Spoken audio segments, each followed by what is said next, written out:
Nu gerai, reikia paaiškinti čia liaudžiai, kam dar vienas podcastas Ančios Marijos žemės reikalingas.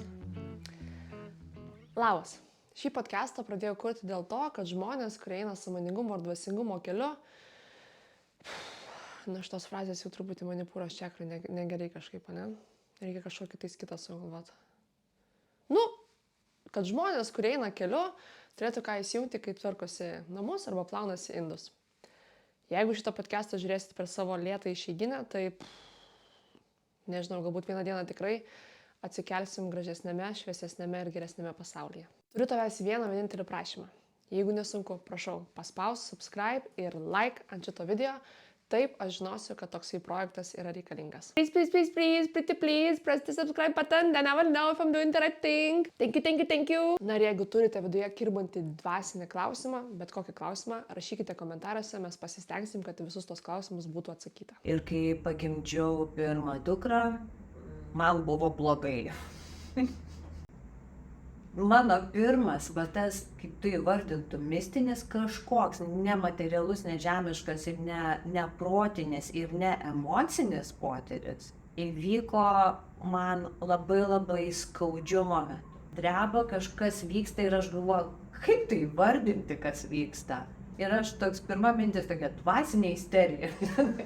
Ir tai yra ir fiziškai sunku, ir emociškai, ir mentališkai sunku. Dvasiškai nežinau, gal. Ir tokie atrodo nuosmukiai yra, protingi ir galvoju, ir dabar jie ateina, atneša pinigus, aš jiems sakau, pakelk ranką ir jie kelia tą ranką. Ir supranti, tas irgi tas galvoju, ko jie manęs klauso. Dabar dar tokį klausimą turiu. Šitą klausimą noriu paklausti nuo jogos mokytojų kursai. Kalbėjot, kad kai einat į didesnius susibūrimus, kur yra daugiau žmonių, užsidėdat apsaugas. Ir ten nesakėt, kaip jas užsidėdat, bet dabar, kadangi jau turiu progą. Supraskit, viskas įvyks tada, kada turi įvykti. Jinai pati pasikels tą nesąmonę, kurią reikia pakeisti. Ar pasakai pirmą sakinį, pirmus 3 žodžius ir energija visiškai pasikeičia. O ką jūs ten sakot? Tokiam pabuvimui. Ir ta malda jinai padeda. Ir jūs ryte vakare taip? Aš ją ryte ir vakare labiausiai. Tai ką? Pirmas spiritual podcastas. Taip. Iš tikrųjų, baisu, šiek tiek baisu. Bet pradedam nuo pradžių ir viską darom darbo būdu. Tai pirmiausia, norėčiau pristatyti jūs. Inga yra jogos akademijos įkūrėja. Su joga gyvena jau 28 metus. Mano kelionė jogoje prasidėjo nuo jogos akademijos, o kai buvom jogos mokytojų stovyklai, tai Ingos paskaitos buvo tos paskaitos, kur mes susėdę žiūrėjom ir nenorėjom jos paleisti. Inga jau turėjo važiuoti, nes turėjo reikalų, viską. Mes dar jos klausim, Inga jau išėjo po duris, mes dar jos klausim. Tai iš tikrųjų mėgstu sakyti, kad Inga taip įdomiai kalba ir tiek išminties turi, tiek patirties turi, tiek žinių, kad gali pasakoti kaip bendras planas, man visiems bus įdomu klausytis. Tai tikiuosi, kad įdomu klausytis bus ir jums. Tai Inga kartu yra ir didžiojo jogo mano pilotą mokinė, keliavus Indiją. Inga dėsto ne tik tais jogos, bet dėsto jogos filosofiją, taip pat teikia konsultacijas, kaučina jaunus jogos mokytojus ir yra tikrai praėjus labai daug praktikų, patirčių. Žino daug metodų, žino daug visokių jogiškų turinių, kurie yra labai įdomus. Man atrodo, ypatingai jaunai kartai, bet vis pradeda eiti su jogos stiliu. Tai Inga, ačiū tau labai, kad atvykai, kad sveikai. Sveiki visi. Taip, ir labai džiaugiuosi, kad esate čia ir... Pradedam. Tai pradedam nuo pradžių. Kaip viskas buvo su ta joga? Kaip ta joga atėjo jūsų gyvenimą? Jinai atėjo per mano tėtį ir žinai, kaip būna vaikas, jeigu jam lemta būti siuvėju, tai jisai visas adatas susirinks, sagas, visus siūlus, žinos, kokie namuose yra, ten kažką su jais darys. Taip man su ta joga. Tėtis domėjosi visą rytų kultūrą, cigūnas, tai čia joga, filosofija, visa, praktiškai mūsų namuose surinkta biblioteka, visų rytų filosofija ir ne tik rytų. Tai žodžiu buvo jo užsiėmimas, o aš, kaip tas vaikas, kažkokias knygutes ten žiūrinėjau. Man buvo tai labai įdomu, aš ten absoliučiai nieko nesuprasdavau, bet pamažu jinai ėjo ir į praktiką, nes aš sportavau intensyviai sportuodavau, plaukimą lankiau ir varžybų labai daug būdama, pavargdavau, dar mokytis norėdavau visai neblogai. Ir tėtis tiesiog mane pamokino, davė knygelę, kaip kvėpuoti, daryti dinaminius kvėpavimo pratimus su įvairiais kūno judesiais, kad greitai pailsinti nervų sistemą, pailsėti, atsigauti ir galėtum vėl ar ten startuoti varžybose, ar treniruotėse, ar tarp pamokų rašymo. Tiesiog labai tikdavo tarp pamokų rašymo. Parašiu vieną pamoką, sėdu, kvėpuoju, 15 minučių pailsiu, einu šviežia galva ruošti kitą pamoką. Tai va šitą jau pirmas praktinis potyris, kad tai labai gerai yra ir aš galiu tai panaudoti praktiškai savo gyvenime, tai man buvo labai aišku. Ir paskui prieš startą, aišku, mano tėtis irgi buvo plaukikas, pavandenininkas, tai jis mane pamokindavo, kaip prisotinti organizmą deguonimi, kad kai tu plauki, tau organizme užtektų daugiau, net tai dustum ir turėtum daugiau jėgų. Ir vat visi tokie paprasti dalykai, jie tada buvo mokykloje. O paskui vėliau, kai įstojau, tada buvo Kūno kultūros institutas, dabar sporto universitetas ir truputėlį daugiau supratau apie biochemiją, apie fiziologiją, žmogaus anatomiją ir visus kitus dalykus, kas susijęs su žmogum, ne dvasiniam lygmenyje tada dar tik tai. Ir man pasidarė aiškiau, kas tose knygutėse truputėlį. Ir kai pagimdžiau pirmą dukrą, man buvo blogai. Tai buvo, aš suprantu, ką vadina depresija pogimdyvinė. Ir iš tiesų buvo labai kažkokia tai prislėgta, man buvo tamsu, man buvo liūdna, man vienas dalykas, kas buvo labai keista, kad visi kvapai pagimdymo mane erzino, mane pykino nuo visų. Rožė ten belia kokia gali būti kvapai, mane tiesiog pykino ir tai mane labai vargino. Pas daktarus eiti aš nenorėjau, aišku, bendrą organizmą atstačiau daugiau vitaminais įvairiais, ten leidausi ir vitamino C, ten daktarai kiek man patarė, bet tai viskas, tokiam fiziniam lygmenį. Ir galvoju, ką, imu tą įrankį normaliai, nes žinau, kad tai gali padėti ir tada aš jau žinodama, kaip reikia praktikuoti, paskaitydama, kiek ten sekundžių įkvėpti, kiek iškvėpti, kaip teisingai daryti judesį, ėmiau knygelę vieną ir pradėjau savarankiškai po 1,5–2 valandas praktikuoti namuose. Ir rezultatai buvo žaibiški. Po 2 mėnesių mane visi kvapai džiugino, aš atgavau jėgas, atgavau džiaugsmą, atgavau iš viską, ko man reikėjo, 2–3 mėnesiai mane pastatė ant kojų. Ir psichiškai, ir fiziškai. Ir aišku, paskui po kiek laiko aš supratau, kad tiesiog vieną dieną atliekant jogos asaną, man smūgis šviesos į galvą, kad šitą nešiu žmonėm. Tiesiog turiu tai daryti ir be jokių svarstymų, analizavimų, tiesiog supratau ir viskas. Labai paprastai. Man visi klausimus iškilo, kaip pasakot, čia dar kai mokyklai buvo, tai darė tos visas praktikas, viskas šiais laikais, dar žmonės keistai žiūri, kai tu ten nueiti, aš važiuoju prieš egzaminus, mėgdavau atsisės pamedituoti ir kai susirinkti su visokiem žmonės, ar kvestinti, tai medituoju, žiūrėjau, tai kaip tais laikais tada žiūrėjau, kai jūs įvykdot, pakvėpuot, ar nebuvo to kažkokio kliks, nieks nereagavo. Vis tiek, jūsų bendravimai, nieks apie tokius dalykus nebuvo.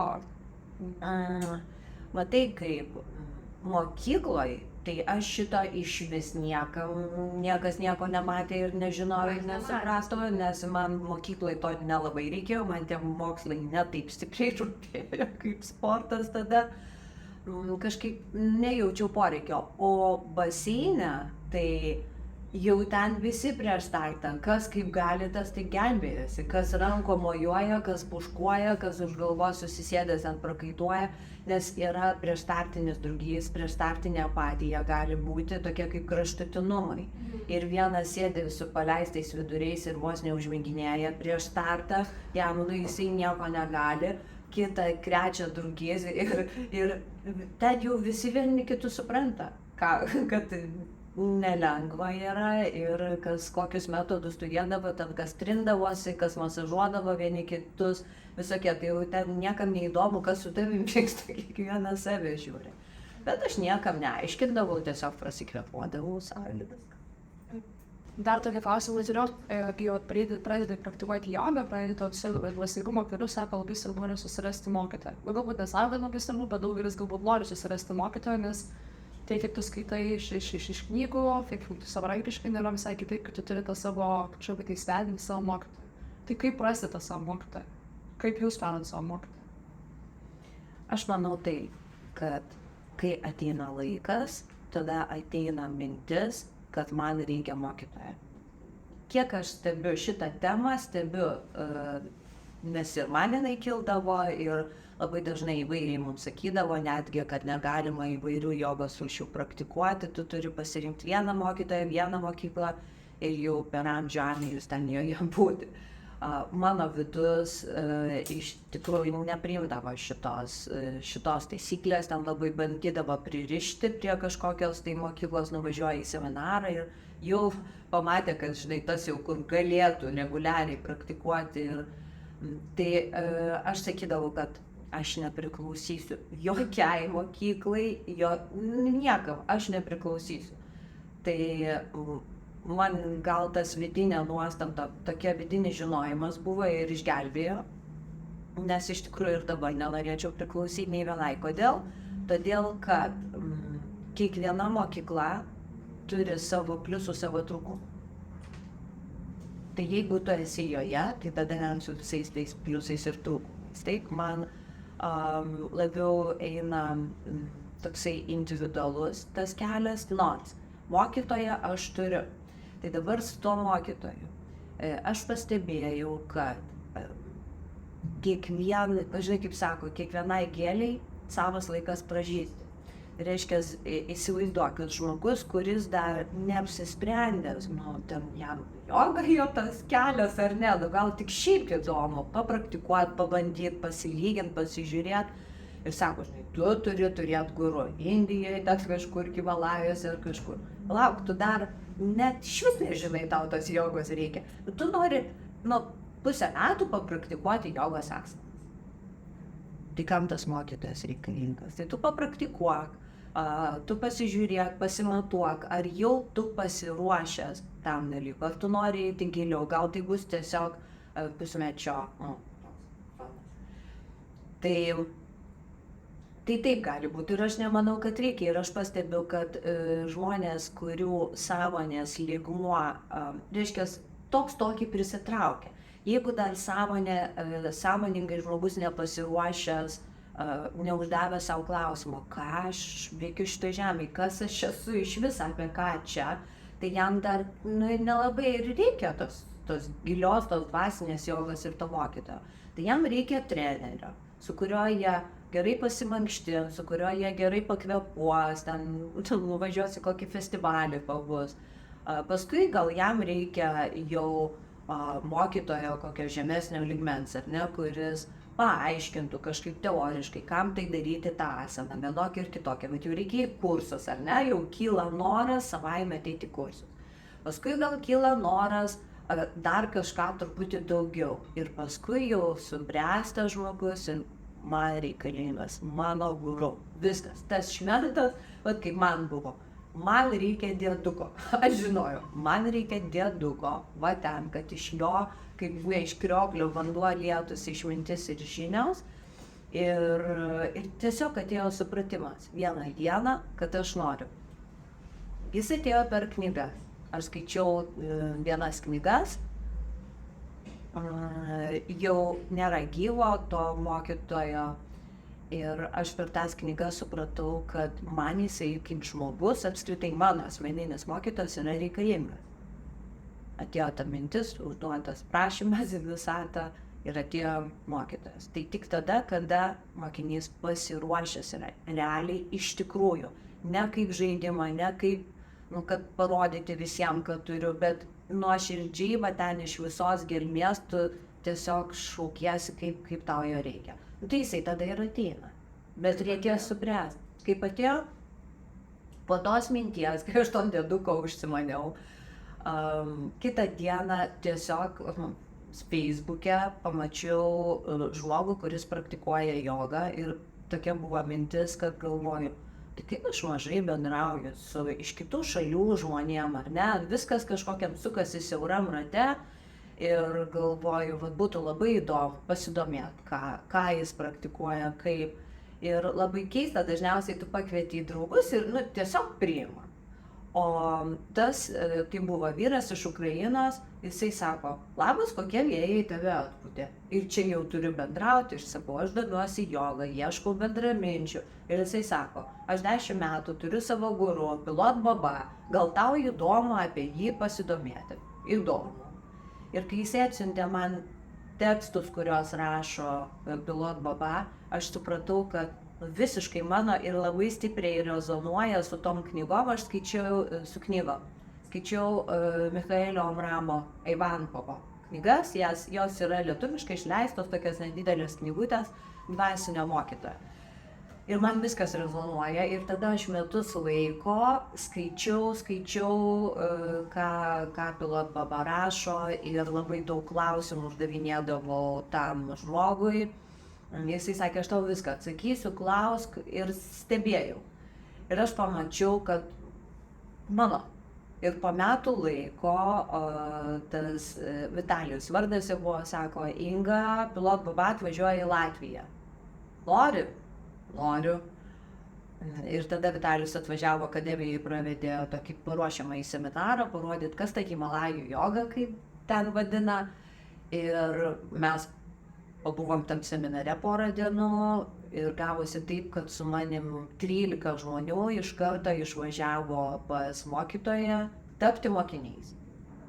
Man nieko nereikėjo, kad kiti važiuotų. Aš, žinai, kaip tas Lomonosovas, sakiau, jeigu nebūtų mašinų ir neleistų man niekaip, ar reiktų išeiti iš darbo, išeičiau iš darbo, pėstute nueičiau į teatrą ir tapčiau mokinė. Mano ryžtas buvo labai aiškus. O ką kiti man buvo nesvarbu, tiesiog taip gavosi, kad dar 13 žmonių važiavo su manim ir priėmė tą vadinamą guru dikšą. Taip mat ir tapau. O ten jau paskui buvo įdomu, kai po to susitikimo. Ir šiandien pasižiūrėjus į tą situaciją, aš suprantu, kad tiesiog mano gyvenime taip turėjo būti ir kitaip negalėjo būti. Viskas pagal vienškai. Visiškai. Taip. Toj klausimą turiu dar. Kai pradedi praktikuoti jogą, medituoti, dirbti su to savo vidiniu pasauliu, pradeda kartais veikti, labai tokie keisti invesiniai dalykai. Šiaip gyveni tą žemišką gyvenimą, neįvyksta tų kažkokių tokių situacijų, momentų, kažką tais pajauti, atrakinė. Pradedi iš to vidury jogos verti, nesupranti, dėl ko tu verki. Ar buvo jums tokių epizodų gyvenime, kad atėjo tokie, kur pradėtum abejoti, ar čia joga, ar čia truputį gal darosi? Žinau, apie ką aš kalbu. Aš žinau, apie ką tu kalbi, bet aš pasakysiu, kad, matai, čia kiekvienam žmogui absoliučiai skirtingai gali būti ir galima pakalbėti apie kažkokius bendrus dalykus. Aš galiu pasakyti iš savo patirties kažkiek tai, todėl kad šiaip tom patirtim tokiam labai giliom nereikėtų dalintis. Taip yra, nereikėtų pasakoti, bet yra ribos, žinai, kiek gali pasakyti ir kiek negali pasakyti. Tai aš pagal savo pojūtį, kiek galėsiu pasakysiu, kiek ne, tiesiog nutylėsiu, nes tai turi likti viduj.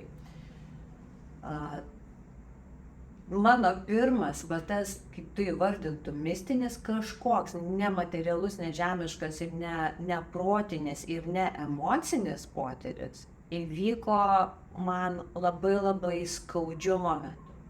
Tiesiog jau krizė mano truko 2,5 metų ir kai aš jau nežinojau, žinai, kur dėtis, stovi, aš taip pavadinau, galvoju, visas kūnas dreba, kažkas vyksta ir aš galvoju, kaip tai vardinti, kas vyksta. Ir aš toks pirma mintis tokia dvasinė isterija. Ir aš nežinau, ką daryti, paskambinau draugei ir sakau, ką man daryti, sakau, man taip blogai. Ir jinai sako, eik melstis. O aš sakau, aš nemoku, aš gyvenime nesimeldžiau. Ir jinai sako, kaip moki, tai melskis.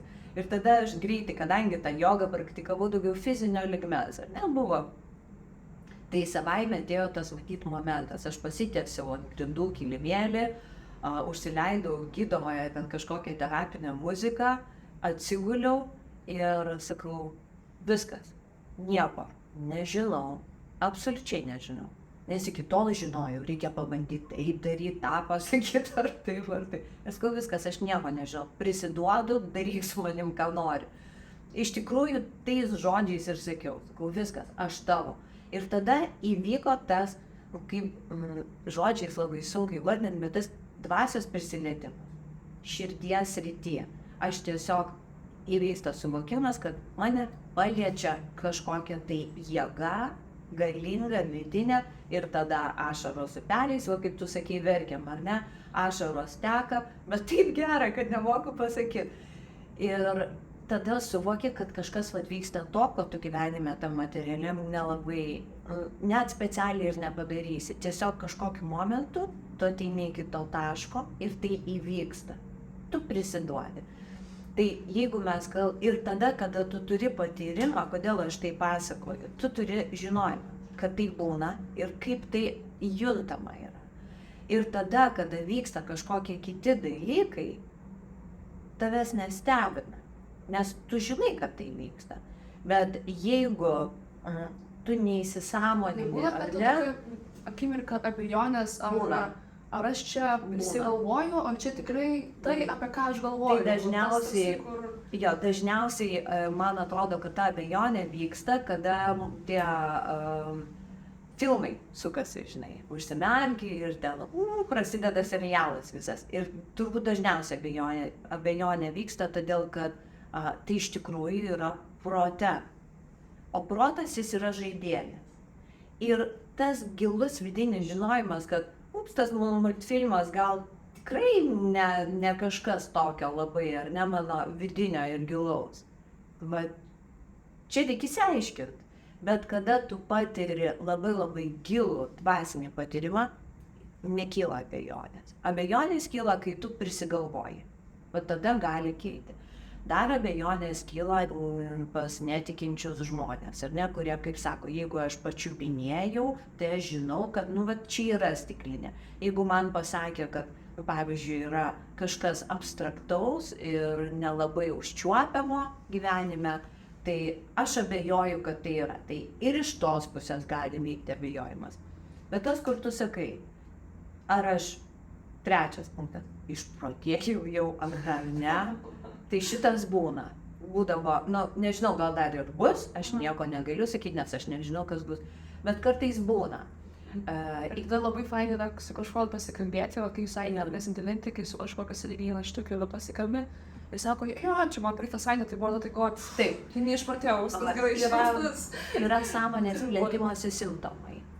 Kada vyksta transformacija ir vyksta pokytis ir kai sąmonė įgauna kitą vibraciją, tai yra ir mūsų smegenys įgauna kitą vibraciją, yra tam tikri pojūčiai, gali būti svaigti galva, gali būti jausmas, kad tu toks didelis, kad atrodo visur čia tam bute, tam kambarį ir kažkoks čia tas kūnas vaikšto, tai irgi yra tie tokie požymiai, gali labai skaudėti galvą, gali būti toks truputėlį toks PMS-inis būvis, žinai, kai pamiršti, nesusikoncentruoji. Tai praeina ir tu grįžti vėl į normalias vėžes, todėl kad įvyko sąmoniai pokytis, prasisuko ir prie to tu turi priprasti.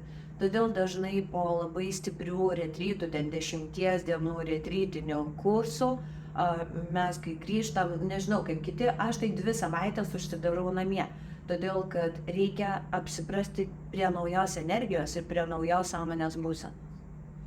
Ir gali būti net tokia atrodo kaip depresinė, liūdna, nieko nenori, nėra prasmės ten iš viso eiti tą parduotuvę, valgyti, nusipirkti. Tai irgi yra, jie praeina, nereikia iš vis, už nieko nereikia kabintis, tiesiog stebėti. Ir jeigu jūs praktikuojat, jeigu nepraktikuojat ir tai vyksta, tai tada gal kitus klausimus galima kelti. Bet po intensyvių praktikų taip yra. Čia irgi tas toks įdomus momentas, man atrodo, daugelis ką išgyvenau, tuo, kai išskambėjote apie tą, kad pradėjot mestis tą maldą visą. Tai iš pradžių tu darai jogą, darai kėsuoji, medituoji, darai tas visas asanas, visą kitą.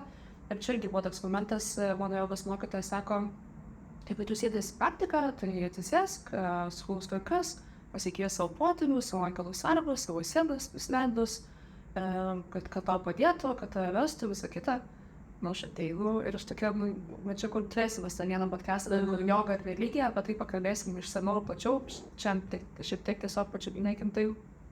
Ir aš įsėdu, nusidedu tas rankas ir aš tokia biškį skeptikė, ir man tas toks vidinis, kviečiu savo sielos vedinius, ir galvoju, jau viskas,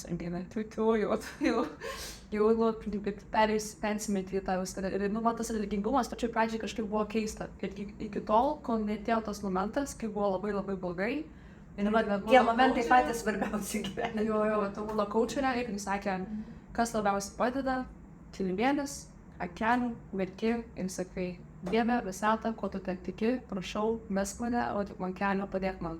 Ir tada kažkoks buvo tas Tai man atrodo, kad aš mėgstu analizuoti ir tyrinėti. Kada nors ir šitą baigsiu reikalą, bet kol kas man yra įdomu, kad pavyzdžiui, pasakė, kad sakyk tai. Ir man iš karto kilo klausimas, kodėl? Kodėl aš turiu kviestis protėvius? Kame tai yra? Labai įdomu. Kodėl aš turiu ten kreiptis, pavyzdžiui, į Saulę ir Mėnulį? O kodėl aš turiu kreiptis į 5 elementus, tarkim, mūsų Himalajų toj Moldoj, bet kur mūsų Pilok Baba mokiniai, ta mokykla, jie sako tam tikrą maldą. Ir jie ten sveikina 5 elementus - žemę, vandenį, ugnį, orą. Kodėl? Ir aš turiu įsiaiškinti. Ir tyrinėjusi.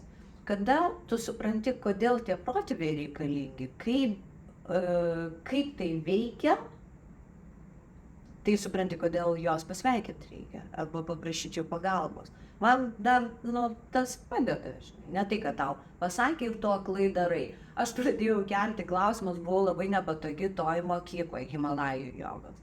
Mes atvykom, kai tada paėmė Guru Dikšą, atvykom ir buvo seminaras. Ir tam seminare buvo duodamos praktikos. Ir kvėpuojamas pakaitinis kvėpavimas. O aš tada visiškai žalia buvau. Tos literatūros dar kažkiek, tai buvo 2013 metai, aš jau buvau 13 metų praktikavus asanas ir, daugiau, sakyčiau, kvėpavimo pratimus negu pranajamą iš tikrųjų. Ir man ten viskas įdomu. Ir mus mokino jau ten Himalajų krijutų.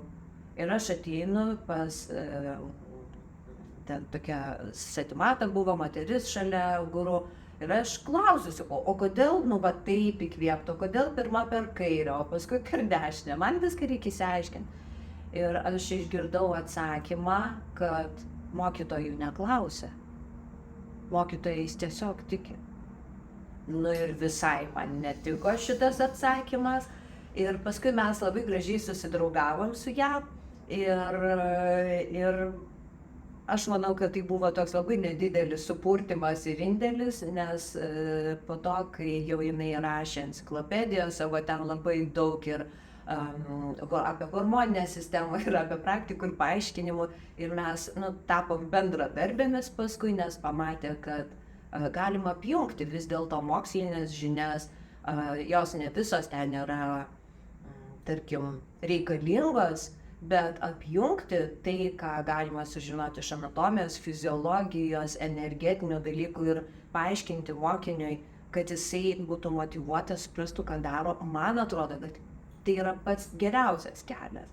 Bet nereikia, visur yra kraštutinumai, nereikia užsižaisti intelektualizavime, kai būdavo vieniem bent medikam vedžiau užsiėmimą, tai aš parodau pratimą ir jie pusvalandį pradiskutuoja, kaip anatomiškai ir fiziologiškai tas pratimas turėtų veikti ir paskui prašo kitą pratimą, kad parodyčiau. Tai praktikuoti reikia, ne per daug analizuoti, ne per daug šitą dalyką. Taip, kad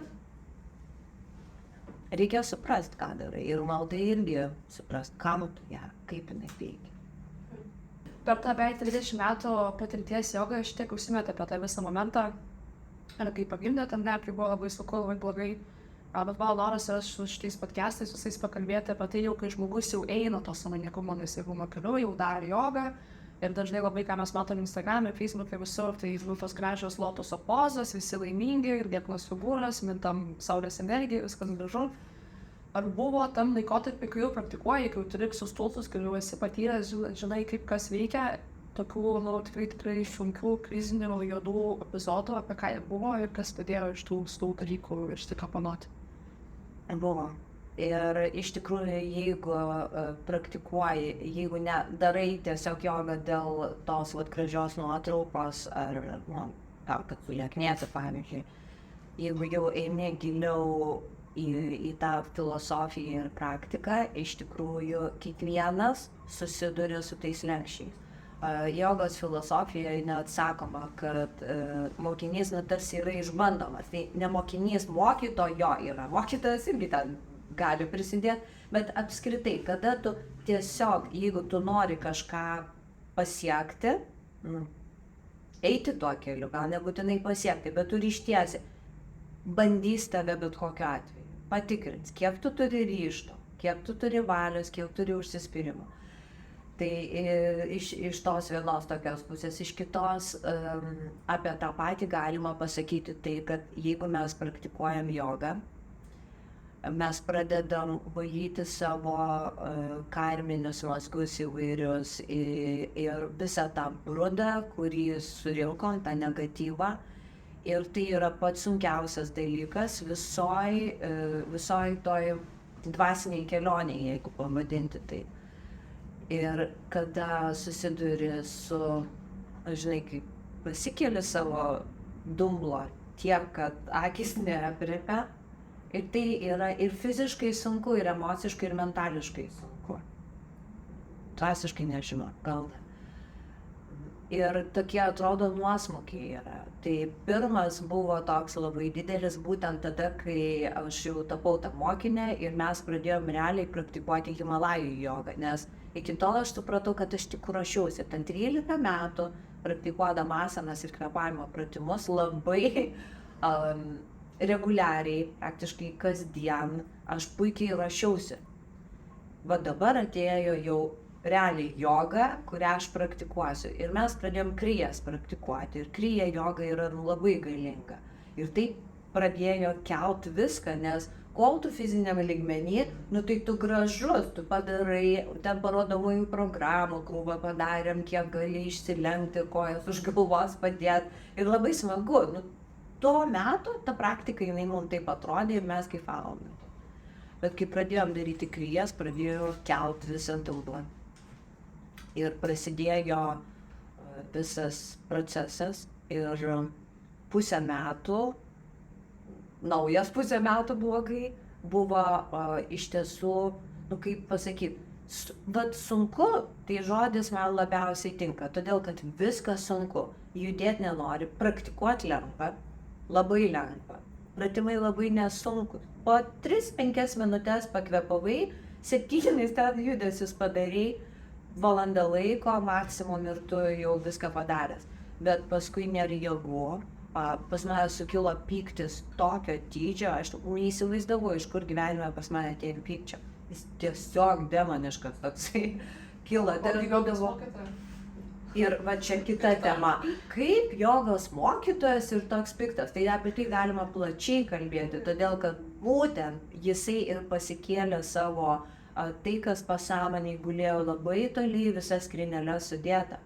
Ir tiesiog užsidarai kambarį ir arba verki, arba ten kvėpuoji, aš tai guldavau, viską darydavau, eidavau į gamtą, viena, tu turi užsidaryti nuo žmonių, todėl kad, aprieksi tu juos ir gal ir ten pasitaikydavo po ranką.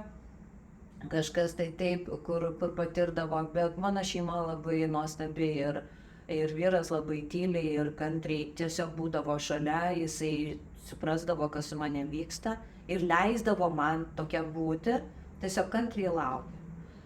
Tai buvo labai liūdna, praktiškai aš, kadangi depresija nesirgau, tai aš negaliu pasakyti depresinę būseną, bet va ta apatija ir kai tiesiog eini parduotuvėj ir kaip ir valgyt norėtum.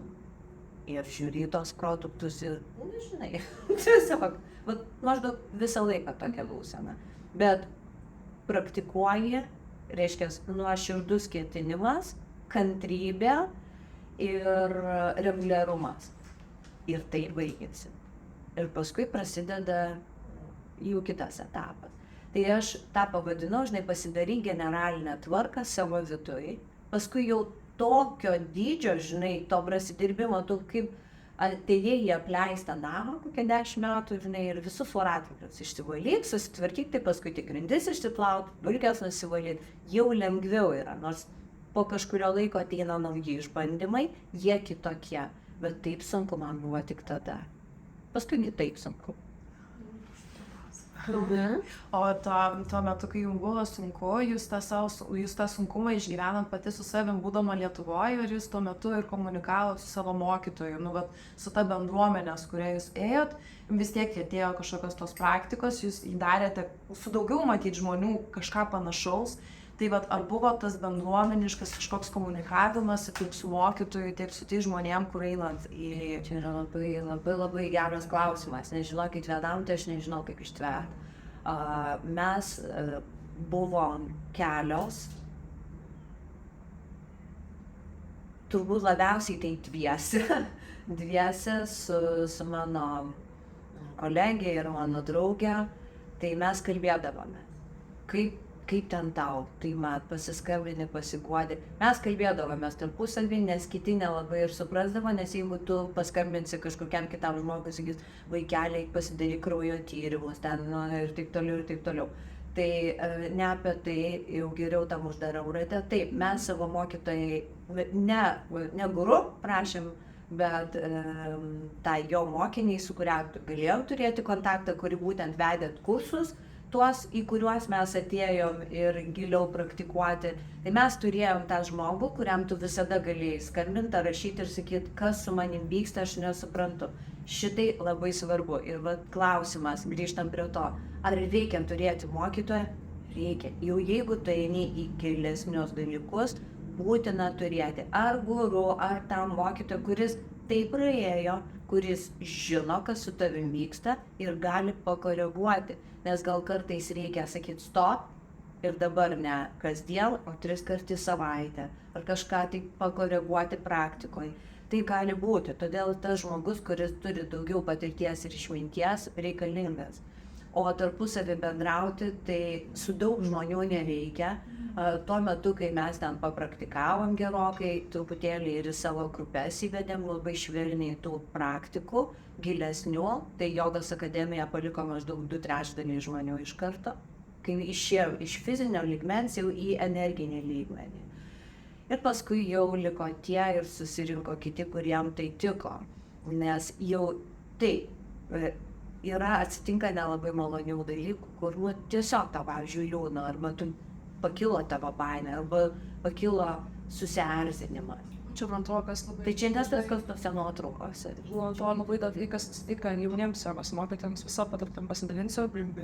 Sarėlė yra vis daug atėjų kursai, figūra gera, nuotaika gera, tas pats gyvūna kaipas po tų kursų, ten kai viskas, tiesiog raudžiam klotą, nukščiukai čiulba, durgeliai, skraido. Vasarą vedė biogą labai fainai, tada išvažiavau į Portugaliją. Tokia mymai saltanai kelionė viena. Ir pas mane tas yra toksai maksimalizmas yra. Ir aš dabar viską. Nes, viską. Ir mokysiuos, ir dirbsiu full-time vosne marketinge, ir dar vėlsiu jogą, nes jogos mokytoja esu. Ir labai fainai, labai smagu, čia kaip labai fainas dalykas. Ir buvo toksai įvykis, nuotykis, kad pradėjau vesti šitą jogą. Ir čia dar aišku, atrodo, priklauso, kaip žmogus žiūri į tą jogos vedimą. Yra jogos mokytojai, atrodo, kurie veda tą fizinę jogą, kur mes ėjome daryti tų joginių pratimų tam, kad pasportuoti. Mano tas požiūris į jogą, aš taip labai intymiai žiūriu, aš labai suprantu, kad ten vyksta gilus dalykai, kad žmonės ten ateina spręsti savo klausimų kažkokiu, tai ir norisi jiems ir kad tos kūno ir kvėpavimas būtų meditacija, taip giliai iš vidaus, taip man nuo dūšios suimtai. Ir aš pradedu vesti jogą. Vienas kartas labai fainai gerai, antras kartas labai fainai gerai, trečias kartas pradedu vesti jogą. Ir toksai momentas yra, kad žinot, būni mažas vaikas ir tu taip baisiai susigėsti ir nenori apsiverkti, nori pabėgti iš kambario. Bet pas tave pilna salė žmonių yra. Ir aš ten pati pradžiau atrodau Katę šunį ir man visą kūną apima toks jausmas, kad aš tiesiog noriu bėgti, sknėptis, verkti, nenoriu aš nieko daryti, nenoriu išvestos jogos. Bet man žmonės moka pinigus, ką aš galiu daryti, aš negaliu dabar, tai iš jogos klodo aš negaliu tiesiog sakyti, nebus, bet toks baisulėlis per visą kūną jausmas perėjo ir tada tą visą apgarę aš galvoju viskas, aš ten prisigalvoju šakarmakarą visokių ten tų kombinacijų, galvojam gerai ir gyve, hatą jogos seka, taip kaip reikia, tiesiog, kaip mokyklai mokė pravest, paprastai nebedaryk kažkokiu tais didelių dalykų. Ir aš vedu, ir aš jaučiu, kad aš visiškai netransliuoju. Tuščia, kaip tavo patė tokia, kad tiesiog tai darau tas visas senas, kurias darau, bet suprantu, kad čia ne joga. Ir tiesiog, taip padariau, kad padaryt. Ir baigėsi ta joga, ir man tada yra kėl tokia mintis, nes aš matau, kad Instagramą, kaip visi veda jogą, kaip baigė tas jogos mokytojus kursus ir visi veda jogą, ir buvau, o tai kaip jiems, kaip negi jiems taip veda, jiems viskas gerai ir veda, ir linksma, ir smagu, nebūna kažkokių tai spatikų, istorinių, tokių patirčių, tokių dalykų ir viską. Ir po to pradėjau galvoti, kad reikia pradėti kalbėti su žmonėm, kaip iš tikrųjų yra, kaip ar būna, kaip per tai praeiti, kaip su tuo visus susitvarkyti, nes man tai iš karto viskas susidarė. Aš paskambinau mamai, sakau, mama, nusprendžiau, nes dar darau su ryte praktiką ir savo asmeninį rytinę. Ir jaučiu, kad kūnas sako, ne, tiesiog, aš ten perdeginu tą kūną, kilusi pusę 5 ryte, ten kalbuosi, kad reikia, pažiūrėjau, man atrodo, kai neturiu smegenų. Paskambinau mamai, sakau, mama nusprendė nebemės jogos ir mama dar tokį ant viršaus, kad tai sakiau, kad bus, kaip taip, ir prižadėjai žmonėms jau už čia tą mintį, kad nori jiems patinka, sakyti, kaip dabar čia šauksi. Man ašaros bėg, viskas toksai valia. Sudėjai viskas. Žiūrėk, iš vienos pusės tu turėjai patyrimą, kažkokį tai suvokimą, tai manau, kad viskas, šiaip gyvenime viskas yra savo vietos, viskas vyksta taip, kaip turi vykti. Reiškia, turėjo vykti kažkoks tavo suvokimas ir turėjo būti sąlygos tam suvokimui, tai kad tu pasiėmei grupę, kad tu vedėjai tuo metu, kai vyko kažkas, tai tiesiog tai turėjo tavo sąmonėje vykti. O jeigu žiūrėti iš kitos pusės apie jaunus žmonės, kurie pradeda vesti užsiėmimus jogos, mes nei vienas negalim sakyti, ar tai yra blogai, ar tai yra gerai, ar tai tinkama ar netinkama. Vėl, viskas yra taip, kaip yra, bet aš pastebėjau, kad daug kas galvoja, tą viršelį gražų matydami galvoja, koks nuostabus darbas. Visi pasipuošę su karoliukais, nusiprausę, niekur neskuba, ten ar 10 ryte, ar jeigu ir 6 ryto, bet vis tiek jis jau nuo vakar ruošiasi, tai yra labai smagu. Ir iš tikrųjų gražiai atrodo. Asamas, fantastiškai gražus judesiai, kūno pozos, kaip kvėpuoja, tas susikaupęs, ten ramybė. Tai yra vilioja, žinai, tai kaip gražus gėlės žiedas. Bet aš visiems taip truputėlį gąsdinu, sakau, norit paklausyti, kaip iš tikrųjų realybė yra. Ir visi praeina tuos kelius, todėl kad tai yra vis dėlto įrankis. Aš į jogą žiūriu kaip į įrankių sistemą, tai yra būdas, per kurį tu gali augti ir lavintis. Tai joga be augti, lavintis ir evoliucionuoti negali būti. Nes tas yra kaip plaktukas kalti vinim. Tai tu su plaktuku neverdi sriubos, žinai, nesamtis yra.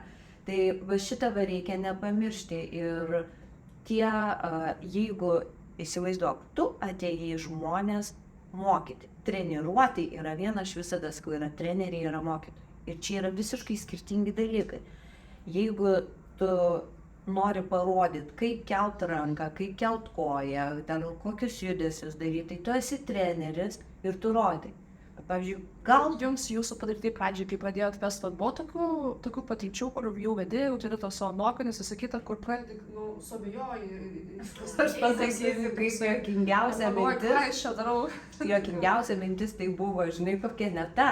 Nes aš žinojau, kad aš tai turiu daryti. Pradžioje aš nebuvau jokia mokytoja, aš buvau paprasta trenerė. Kadangi baigtas pedagoginis ir kūno kultūra, tai man buvo, supranti, aš savo lėkštėj sėdėjau, vesdama fizinius pratimus. Tik tai to, kad jie buvo labai įdomus, nes ten buvo labai subtilu. Viena jogos asana sudėtinga, ją gali skaidyti dalis, labai per daug įvairių būdų išmokyti žmogų ją padaryti. Man tai buvo fantastiška tyrinėjimo arena ir aš labai labai džiaugiausi. Bet dabar tas momentas, tai buvo, prisimenu, vieną kartą sėdžiu jie daro kažkokią žmonės, ten, pratimą, asaną, ir aš taip pasižiūrėjau ir labai atliepia tavo jausmas ir galvoju, Dieve, suaugę žmonės, vyresni kitis, įmonių vadovai, verslininkai, protingi ir galvoju, ir dabar jie ateina, atneša pinigus, aš jiems sakau, pakelk ranką ir jie kelia tą ranką. Ir supranti, va tas irgi tas galvo, ko jie manęs klauso. Ir taip pačiai juokinga buvo. Ir tą vat šitą mintį aš pagaudavau keletą kartų, žinai, per visą laiką galvo, stopinga, ramiai. Taigi jie nežino, kaip tą pratimą daryti. Lygiai taip pat, kaip aš einu pas stomatologą, nes aš pati dantų savo netaisau, ar ne? Jisai žino, kaip taisyti, aš jau moku pinigus. Tai būdavo, čia aš manau yra tiesiog kažkokie nepasitikėjimo momentai išėta. Vidiniai. Jie pakyla. Ir juos arba pasiduodi jiem, arba transformuoji. Manau, kad tai. Dar pagalvojant tokią temą, man iš to tema labai įdomi yra aktuali apie visus tos atsisakymus. Nes visi žinome, pagal jeigu praktikuoja jauną pagal 8 principus, kad reikėtų atsisakyti, bent jau alkoholio tai tikrai, tabakas irgi negerai. Mėsa, man atrodo, toks yra, čia priklauso nuo tavo kūno konstitucijos, nuo tavo sveikatos ir nuo tai, kaip yra gerai, negerai. Kaip šitais atsisakymais yra? Čia galbūt, man atrodo, aktualiau yra jaunesnei auditorijai. Kokia jūsų patirtis buvo? Kaip jau su tuo visų procesu vyko? Žinai, aš nemanau, kad mano patirtis čia turėtų prasmės, todėl kad kiekvienam žmogui yra savas laikas. Ir kadangi visas mūsų gyvenimas ir viskas, prie ko mes prisirišam, prie ko mes galim ar negalim, viskas tai yra prote. Jeigu kalbėti jau iš tos jogiškosios pusės, tai viskas yra prote. Ir tas sveika, nesveika, tai aš absoliučiai šitą temą nesileidžiu į kalbas, todėl kad jeigu paimti ten 10 mokslininkų, vieną tą pačią temą, galima pasižiūrėti, kad vienas pasakė, kad kiaušiniai yra nuodas, kitas pasakė, kad būtina 2 kiaušinius į dieną, nes tokie tyrimai ir tas parodė, kad tai labai gerai. Tai aš jeigu žiūrėti iš jogos pusės, tai tik tai žiūriu, jeigu tu praktikuoji ir tas dalykas trukdo tavo praktikai, tavo evoliucijai, tam laikotarpiui, kuriame tu esi. Jeigu trukdo ir jeigu tu aiškiai suvoki ir lengvai atsisakai, tai yra laiku ir vietoj. Priešingų atveju tai yra prievarta. Pirmas principas yra jogos, jamas, ne jamas. Pats pirmas yra ahimsa, ne prievarta. Jeigu tu save prievartauji, pavyzdžiui, nevalgydamas mėsos, dar nepriaugęs, dar nepasiruošęs, nes joga iš tikrųjų yra jogos mokytojai, yra knygose, kur rašoma, jeigu jūs praktikuojate, vertėtų sumažinti arba atsisakyti. Rasit tokių patarimų. Jeigu jūs nuvažiuosit į Himalajus ir nueisite pas šventąjį jogos mokytoją pabendrauti, jisai sakys, jokios. Jisai kalba iš tos vibracijos, iš to maksimumo, to aukščiausio taško, iš kurio jisai mato ir supranta, nes jis jau mato to rezultatą. Bet jeigu žmogus negali, sako, aš negaliu, valgyti. O kodėl reikėtų jam dabar nevalgyti? Ko jisai nori? Išvis tai labai greitai nori. Šiaip tu gal, pavyzdžiui, mėsos žiūrint šitas kitas dalykas. Man gal labiausiai yra tas dalykas su alkoholiu, kadangi kai esi jaunas žmogus ir dalyvauji sociume, tai taip yra įaugę tą sociumą, į bendravimą, susitikimus, gimtadienį, šventės, vakarėlius, visą kitą, kad tu žinai, kad tai yra gerai ir tai yra sveikiau ir tau greičiau vyktų tokie procesai ir tikrai yra geresnis pasirinkimas. Bet dar jaunas žmogus vėl kažkokią nori sutikti. Tačiau kiekvienas laisvą valią renkasi, arba alkoholis, arba joga. Ir kiek aš žinau, kad žmonės, kurie pradeda praktikuoti, tai paprastai, kad fiziniam lygmenį, jie dar vartoja, bet to alkoholio mažėja. Ir jeigu aš jau turėčiau sakyti taip idealiai, tai sakyčiau, negalima. Bet aš matau, kaip vyksta. Ir man įdomiau stebėti realų vaizdą, kas vyksta gyvenime, negu kalbėti, taip kaip idealiu atveju turi būti. Taip kalba didieji mokytojai. Tai aš matau, kad žmogus, kada jisai praktikuoja reguliariai, kad ir tas paprastai asanas, jisai tiesiog daugiau turi energijos, jėgos, tos ir vidinės dvasinės jėgos, ir tiesiog jam ateina suvokimas, tarsi žinai, kaip savaime atkrenta, nenoriu. Pabandysiu, gal dar noriu. Išgeri vėl tą vyno taurę ir tada, kaip sakau, daužo. Labai tu turi galimybę palyginti būsenas, kada tu jautiesi po praktikos, kaip tu jautiesi ir kaip tu jautiesi po taurės, tarkim, alkoholio, ar ne? Tu realiai gali palyginti ir kuri tau būsena, labiau priimtinesnė, kurioj tau gera yra iš tikrųjų. Ir pamažu, žinai, tarsi persveria svarstyklę, kad tu supranti, kad jau mano būsena mielesnė yra, nors anksčiau buvo labiau su alkoholiu mielesnė būsena. Aš nekalbu apie tą priklausomybę, kad tas žmogus jau visai savęs negali valdyti, kalbam apie tą, kada tu gali rinktis. Tai panašiai ir... Ateis laikas tiesiog. Portugalijai bedarau su tokiu Invindo, kuris 25 metai buvo, jis iš Indijos ir jis jogos mokytas. Portugalijai atvažiavo pas jogos gyventi, atytus vėl. Ir aš tuo irgi kalbėjau ir bendravau, sakau, Alma, Marta, sakau, kaip taip yra, sakau, tu tik išsivalai tą organizmą, pradedi daryti jogą, medituoti, ten jau viskas labai fainai, labai gerai, nieko nevartoji. Tiesiog esi geriausias savo stadijai. Ir vėl po to gal prasideda vėl vakarėlis, kažkaip arba ateina vasara, draugai, festivalis, kiemas laukas terasa ir vėl atgal. Ar vėl taip ir vėl taip ir vėl taip. Sakau, kokius 3 metus, taip, apmėgo. Sako, nes nenuvoks, ateis. Tai yra bangavimas. Mes vadinam jogą bangavimu. Ir bangavimas pradžioj pas visus praktiškai būna. Tokia švytuoklė, žinai. Į vieną, į labai jau jogas, paskui labai jau ne. Ir pradžioj švytuoja, bet jeigu tu praktikuoji, nežiūrint to, kas vyksta su tavimi, ar tu ten pavartoji ar pavalgai tos mėsos, ar taip, tu tiesiog reguliariai praktikuoji, ta švytuoklė rimsta. Būkit geri, svarbiausia, neprivartaukit niekame savęs. Aišku, reikia būti sąmoningu, nes gali paleisti, tai ką noriu, tą darau. Ne apie tai, mes kalbame apie sąmoningumą. Bet jeigu tu dar neįstengi tavį ir tu nori tai daryti, kyla konfliktas. Labai panašiai kaip su, tarkim, vegetaras arba žaliavalgis pyksta ant nevegetaro ir nežaliavalgio. Tai reiškia, jeigu jisai pyksta, jeigu jį erzina, kad kitas kažkaip kitaip maitinasi, o jis jau čia labai šaunuolis, reiškia, yra vidinis konfliktas, nėra ramybės ir nėra harmonijos. Reiškia, aš dažniausiai galvoju, kad, reiškia, jis pats save prievartauja, valgydamas būtent taip. Tai jeigu tu save prievartauji gyvendamas labai švarų gyvenimą, labai jogiškai ir labai tokį, nes kažkoks ego labai reikalauja, ar ne, tai nusviesi kitą pusę.